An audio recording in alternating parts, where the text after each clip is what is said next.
ലോക്സഭാ തെരഞ്ഞെടുപ്പ് വരുമ്പോൾ നിർദ്ദേശം അണികൾക്ക് കൊടുക്കും. എന്തായിരിക്കും നിങ്ങളുടെ മാനദണ്ഡം? അതിപ്പോൾ തീരുമാനിക്കാത്തത് കൊണ്ട് പിന്നെ ആ ചോദ്യത്തിന് പ്രസക്തിയില്ല. മാനദണ്ഡം മാത്രമേ ചോദിക്കുന്നു, തീരുമാനമല്ല. അല്ല, മാനദണ്ഡവും തന്നെ അതിപ്പോൾ പ്രസക്തിയില്ല.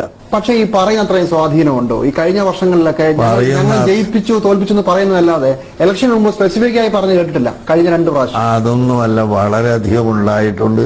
ചിലപ്പോൾ പറയാതിരിക്കും, പറയലല്ല. ഞങ്ങൾക്ക് യൂണിറ്റ് വരെയുള്ള നിർദ്ദേശങ്ങൾ കൊടുക്കാൻ വേറെ വഴികളുണ്ട്. എല്ലാം പറഞ്ഞ് വരച്ചാക്കി പത്രത്തിൽ വന്നോളണമെന്നില്ല. അതിപ്പോ ഇലക്ഷൻ ജയിച്ചു കഴിഞ്ഞാൽ ഞങ്ങൾ ജയിപ്പിച്ചത്, അതൊന്നുമല്ല. ഒരിക്കലും മണ്ഡലം പോലും കാണാത്ത ആളുകൾ ജയിച്ചിരുന്ന സ്ഥലത്തൊക്കെ തോറ്റുപോയ അനുഭവങ്ങൾ ഉണ്ടായിട്ടുണ്ട്. എനിക്കറിയാം ഏതാണ് ഉദ്ദേശിക്കുന്നത്. പക്ഷെ തെരഞ്ഞെടുപ്പിന് മുമ്പ് അത് പറയാറില്ല. മുമ്പ് പറയാറുണ്ട്.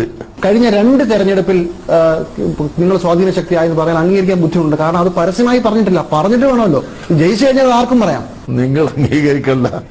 പോലെ ഇവിടെ ജനങ്ങൾക്ക് സത്യം അറിയാം, അത് മതി.